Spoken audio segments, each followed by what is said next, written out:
Hey, welcome back to the Health Bridge. Dr. Pedram Shojai here, talking about brain health. We are going into Brain Awareness Week, and who better to speak about this subject than our good friend, Dr. Daniel Amen. Dr. Amen, welcome. Welcome back to the Health Bridge. Thanks for having me. Yeah, so I want to give you a little bit of little shout outs here, just because you're such a humble guy, you're not going to. The Washington Post called you the most popular psychiatrist in America. We are talking to a double board certified psychiatrist who has multiple best-selling books. And you just re-released your last book, Change Your Brain, Change Your Life. It was a bestseller you wrote in 1999, and you've updated and enhanced and really worked on kind of bringing some of the newer evidence out on this. And you've been at this for a very long time. So this is a very important subject. Obviously, you've dedicated a big part of your career to this, and it's trending with the NFL and all the things that are happening right now in the news. Is it possible to change your brain? I think it's the first place we should start. Well, you know, it's such an important question, and people intuitively know they can hurt it. So you can change your brain in a negative way. But what I get so excited about is changing people's brains in a positive way. Yeah. So what we do at Amen Clinics is we do brain imaging. So we actually look at how your brain works. And, you know, I've seen all the things that can devastate brain function, from mold exposure to drinking too much alcohol to smoking a lot of marijuana to playing football. But what really excites me is taking brains that are not healthy, intervening and helping them be the best they can be. And that just really excites me. I scanned myself in 1991 when we started our imaging work, and it wasn't very good. But 20 years later, my brain looked younger and healthier because I totally fell in love with it and did the right things for it. And you can too. So for the past 20 years, you've been working on your own brain, including, and also obviously thousands and thousands of brains around the world. What does it look like when you're working on a brain? Because I know you do some neurofeedback. I know there's a lot of things that happen in your world. How does one start working their brain in this gestalt? Well, so the first thing you do is you know about the health of your brain. When I turned 50, my doctor wanted me to have a colonoscopy. I asked him why he didn't want to look at my brain. Wasn't the other end of my body just as important? And so if you don't look, you don't know. So that's, you know, where the imaging is so important to us. For people who can't do that, we do some very sophisticated computerized neuropsych assessments to know, so where are you compared to the rest of the population? So really, you can boil it down to three things. I mean, it's one of the big things I've learned over the years. So it first starts with caring. You have to really care about your brain or fall in love with it. Stop doing anything that hurts it, drugs, alcohol, brain injuries, but things people actually really don't know, like sleep apnea hurts your brain, high blood sugar hurts your brain, low thyroid, low testosterone hurts the brain. So care, stop, and then engage in regular brain healthy habits, supplements, diet, exercise, and learning not to believe every stupid thing you think. I think that might be the hardest one. So just to make sure this isn't age dependent, like if someone's listening to this and then they're in their 60s, is it, you know, some people feel like it's too late for them. Is it ever too late to start improving your brain health? Well, I'll tell you, my Christmas present last year is I have a difficult dad, and I love him to death, but growing up, his favorite word was bullshit. His second favorite word was no. And he was just stubborn. You know, I don't know if you can relate to that at all, but he was just stubborn. And, you know, I've been bothering him for many years to get healthy, and he's like, I don't get heart attacks, I give them. And it's like, awesome. And then he got heart failure. and he was Ouch. in a chair sick for 6 months, and he stopped going to work. He's a very powerful, he's chairman of the board of a $4 billion company. And one day he looked at me and he said, "I'm sick of being sick. What do you want me to do?" Mm. And he just did everything I asked him to do. He completely changed his diet. I went over at his house actually every week and started working out with him. He took the supplements and just in 6 months had lost 40 pounds, decreased inflammation. His energy was better. Now he's independent again, driving, working. And, he's going to be 87 in 2 months. It's Great. never too late when you start doing the right things. Obviously, it's better to start your children on this program, but I'm so excited that, and I promised him. I said, "Look, Pop, you do this, you're going to feel better at 90 than you did at 70." Fantastic.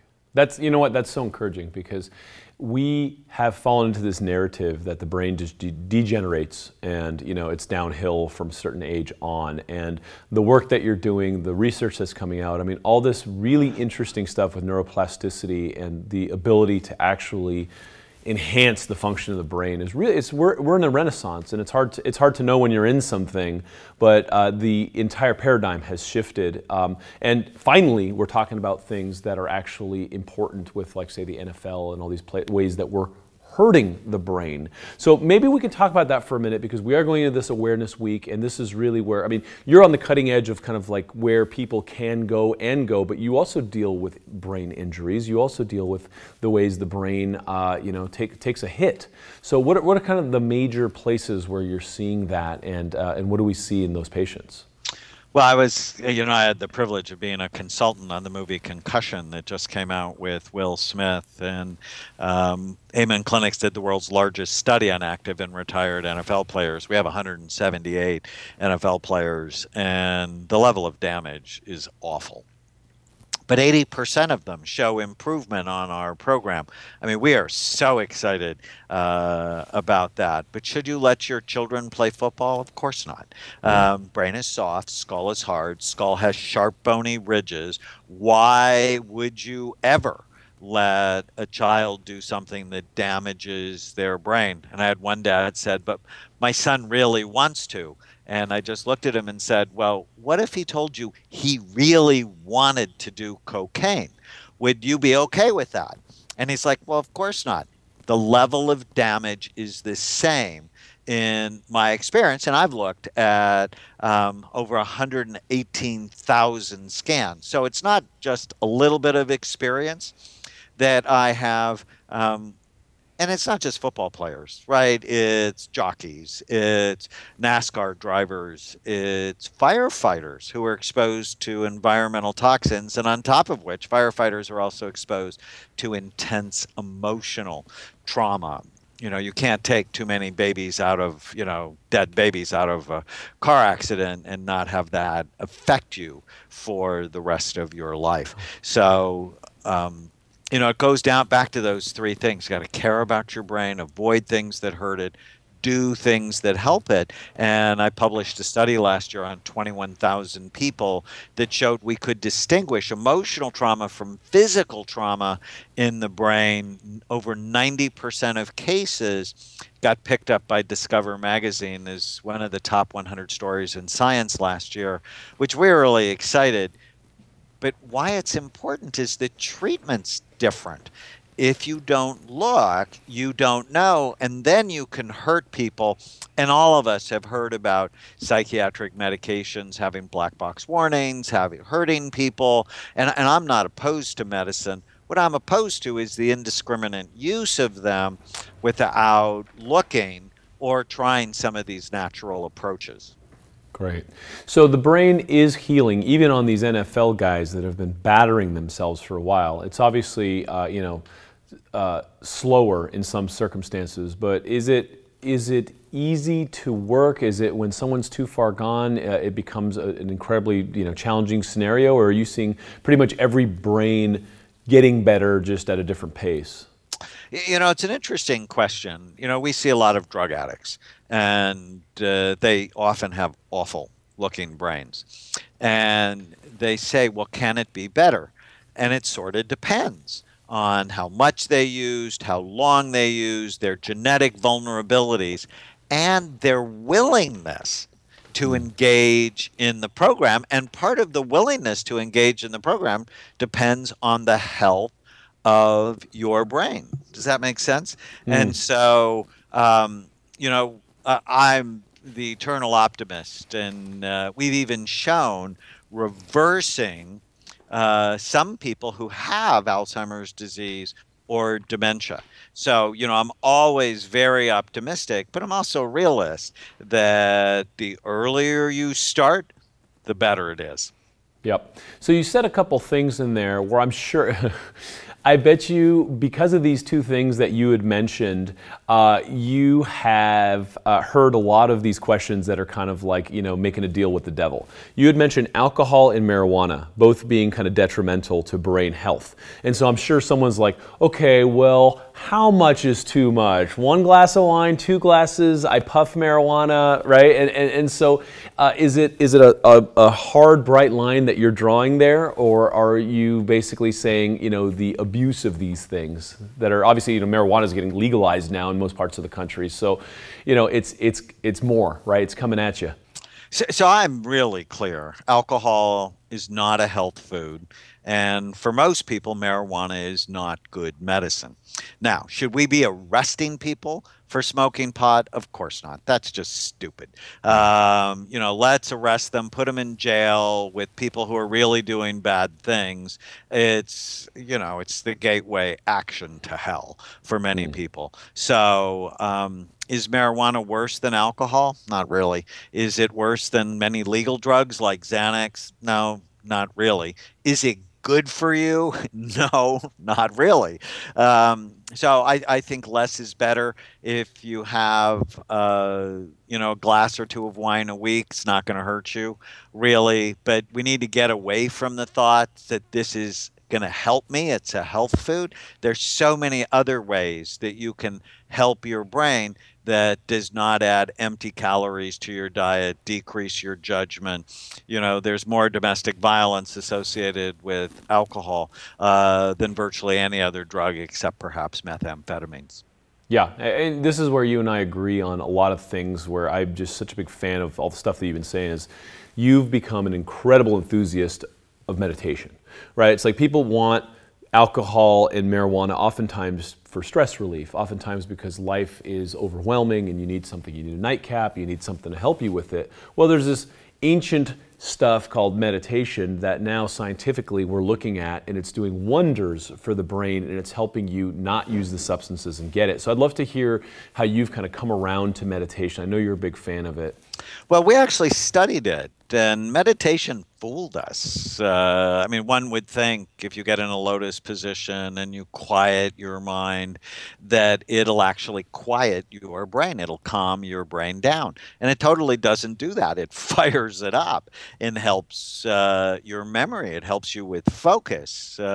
So meditation is like a mental workout for your brain, and it's just got so many positive properties to it. So I'm a huge fan, and there's virtually no side effects to meditation, right? It doesn't make you fat. It doesn't make you beat anybody up. It doesn't make you stupid. If anything, it sharpens your focus, increases your energy, and adds meaning, purpose, and mental clarity to your life. So I'm really a huge fan. We studied a Kundalini yoga form of meditation called Kirtan Kriya, which is a 12-minute chanting meditation. Given that we treat a lot of people who have ADD or ADHD, it's like they're not sitting on the floor for, 3 hours meditating. It's just not going to happen. So, but, 12 minutes made a significant difference in their lives and actually strengthened the front part of the brain, which is the most human, thoughtful part of your brain. I mean, how exciting is that with something that's free, easy, no side effects? Totally. Yeah, but people are always looking for meditation 2.0. People want like the latest and greatest. And sometimes some of the old stuff, it's been around because it works, and it's been around, and it requires us to actually do it. And so that's the challenge. Is like, what you mean? You mean you're not going to give me a pill? I have to do something? Right, and it has to be in 8 seconds, right? Yeah. According to a study from Microsoft, the human attention span is now 8 seconds, where goldfish is 9. So this Wow. is really evolution going the wrong way. But if I just get my patients to start with a 2-minute meditation, it's like, this isn't hard. It just requires a decision to do it and then dedicating some time. There's another piece to this, and as a new dad, I can attest to this, is sleep and the value of sleep for brain health. And we live in a culture that doesn't really value sleep very much. You can sleep when you're dead. I'll just drink some coffee and push through this. What are you seeing as kind of the central role of sleep in health, and particularly brain health? Well, in Change Your Brain, Change Your Life, there's a huge section on sleep, because when you sleep, the brain cleans or washes itself.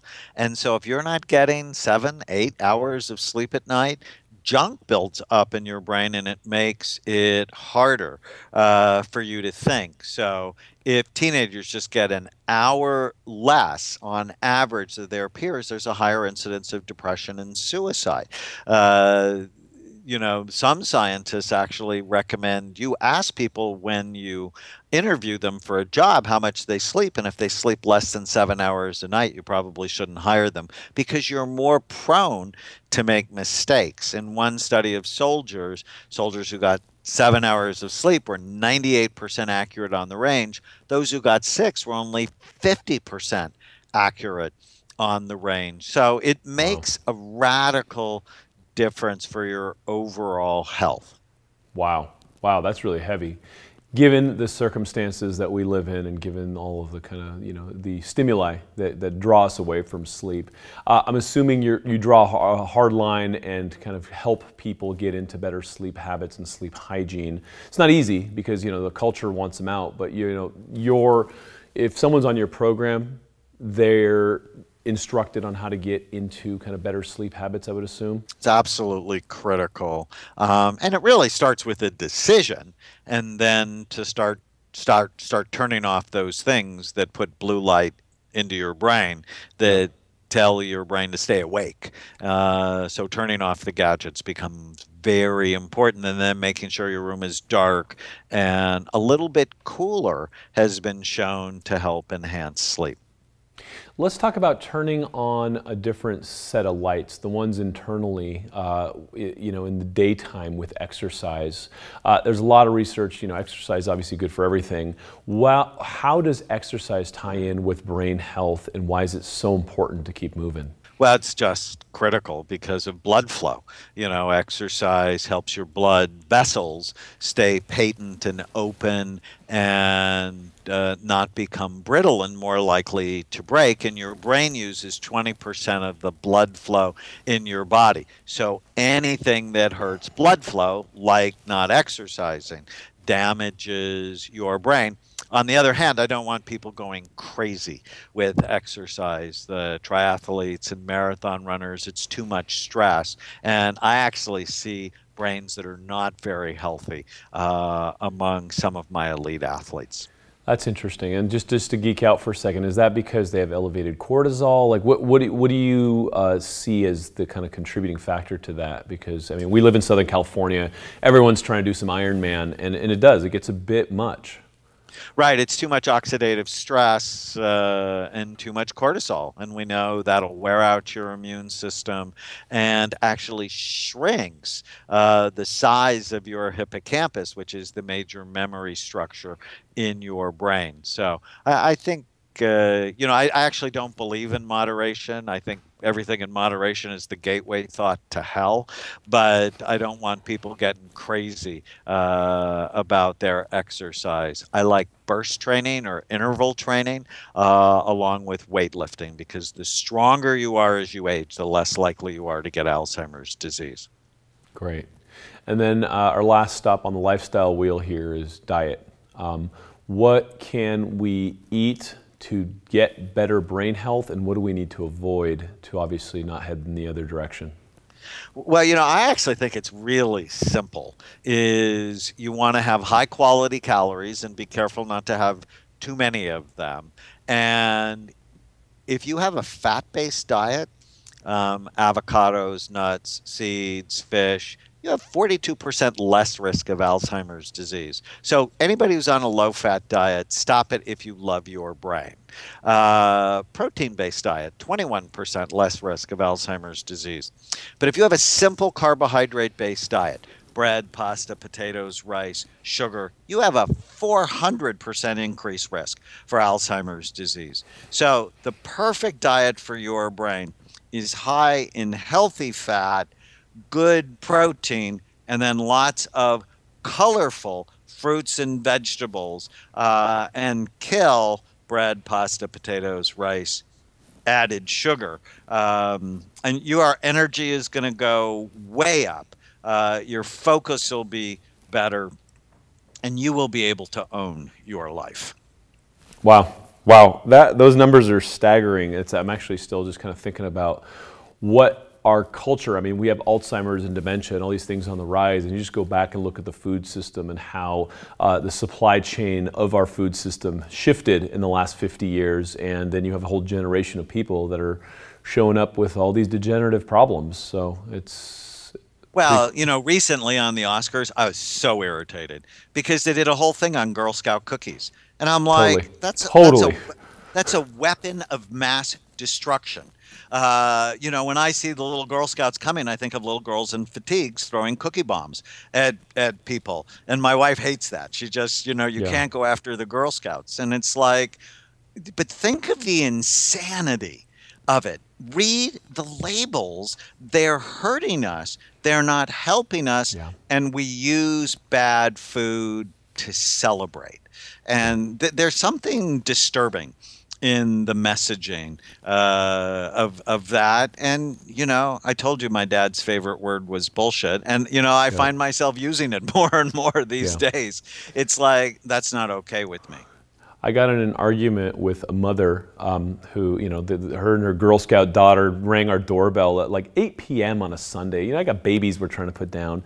And I'm like, I'm sorry, I'm not buying this bullshit. I didn't say that in front of the kid. And then, she's like, why not? I said, because you're like a illegal drug dealer. Like, why can't she sell carrots? Why can't she sell something that is healthy? And so it's not the little girl's fault, but culturally, I 100% agree with you, is we're having these cute little girls selling things that are causing dementia, Alzheimer's, diabetes, obesity. I mean, the list goes on and on. It is absolutely ridiculous, and I'm glad you brought that up because it was funny. I was watching. I'm going to tell Tana about our conversation because I'm like ready to do a big post on it. There was a girl who set up a Girl Scout cookie display outside of a pot dispensary, and she just. The insanity of it. And inside that pot dispensary, they actually had Girl Scout marijuana cookies with 19.8% THC. And I'm like, am I the only person that sees that this is literally insane? That the health of our society is going the wrong way? That we're literally in a war for the health of our brain? And somebody's just got to be able to say, no, this isn't right, like you did at the door. More people need to do that. 75% of Girl Scout revenue is in their cookies, and that's wrong. Yeah. Do something else. Change it. We all understand that you need to do a fund drive. Don't sell crack, which is effectively what they're asking them to do. You mentioned that we're at war, and I want to stay on that for a second because we all understand like this whole NFL thing, guys banging their heads, getting brain traumas, kind of overt trauma. We understand that that's going to damage the brain. But I think to your point, there is very little understanding about the internal causative factors, the agents that damage the brain. We'd mentioned alcohol, we'd mentioned marijuana, you're mentioning sugar right now. Is there anything else that's just big on that list that's just like a big no-no, like you can't eat this if you want your brain to work? I think of air pollution, water pollution, mold exposure. And if I showed you a map of the US with the highest incidence of schizophrenia, it's in the Northeast, uh, places like Michigan, the West Coast. And then I overlaid Lyme disease, they're identical. And so I think you have to be really careful about protecting yourself from being bitten by a deer tick. And, we've just seen it devastate people's lives. So I predict in the next 40 years, there's going to be a whole new specialty in psychiatry of infectious disease. So we have to be careful with the infections that we get. And part of it is being able to fight them off by keeping our immune systems strong, making sure we get enough sun, taking vitamin D, and not stressing ourselves out to the point where we wear out our immune systems. Yeah, and that's tough. And the sugar sure as hell doesn't help that either. So we got kids running sugar to our doors and trying to get us to buy things that aren't healthy for us. And a lot of these same kids have been diagnosed with ADD, ADHD, and all these sorts of things that are kind of bubbling up in the school systems and becoming kind of epidemic levels where everyone's like, I don't understand what's happening. What is, in your sense, in your clinics and all these things that you're seeing, what is causing all this ADD, ADHD, and what can parents do about it? Well, I think there's ADHD is real, and left untreated, it devastates people's lives. And it's both there are genetic factors and there are environmental factors. So our diet is increasing the expression of ADD. Our lack of sunshine is increasing the expression of ADHD. Our lack of exercise is increasing the expression. But an interesting thing is ADD kids, there's a higher incidence of teenage pregnancy. So on average, a woman that does not have ADHD has her first baby at the age of 26. An ADD woman has her first baby at the age of 20. So over 100 years, an ADD family will have 5 generations and more children per generation because of the level of impulsivity. So this is just taking into account the genetic factors of it. And so it is increasing in the population that way. And then if you add in the really low quality diets, the high video games, the lower exercise, lower sunshine, you begin the higher incidence of traumatic brain injury because people think it's fun to hit your head repeatedly, which is just really insanity. We see this higher expression. And back in the day, there were certain treatments coming up. I don't even know what's new and happening. Are you still doing neurofeedback with all the kind of lifestyle, behavioral stuff? Like as a parent who might have an ADD, ADHD kid, where do you even start going and looking for solutions to this?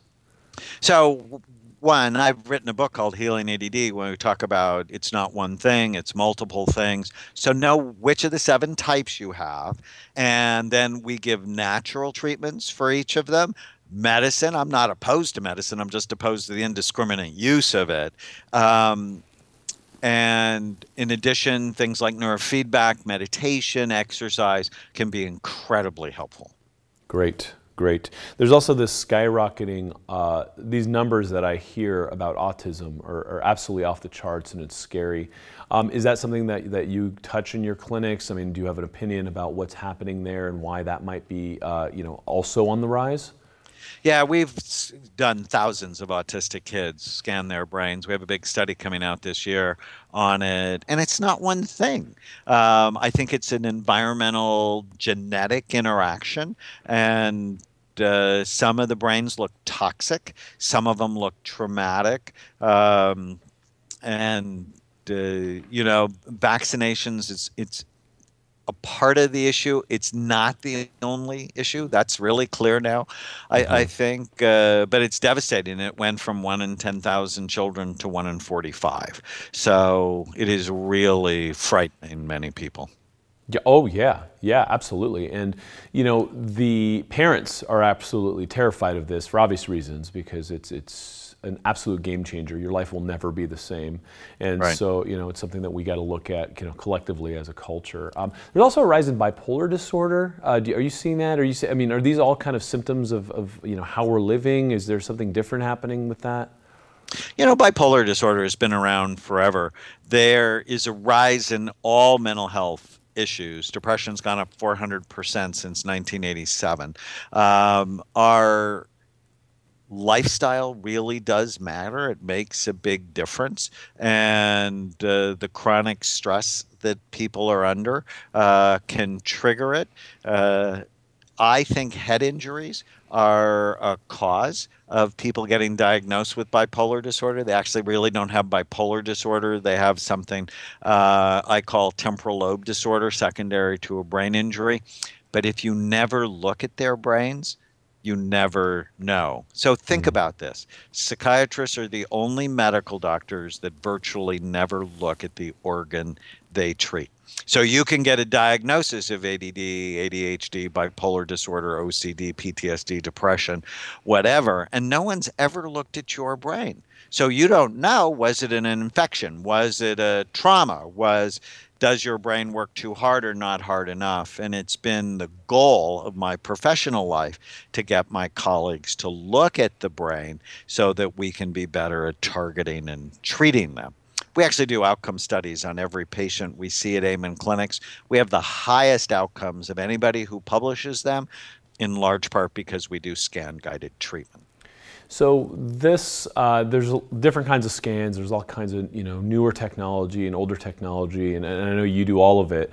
Was it a technological hurdle at first? I mean, did you kind of invest and see the value in it and kind of get ahead of the curve? Because you were a front runner in this, and you remain that. But a lot of people were just kind of dragging their feet on this, and now the studies are coming out and everyone understands, and all this stuff. I mean, there's a reason you're the phone call that comes to you for this whole NFL thing is because you've been looking at it longer and more kind of thoroughly than any.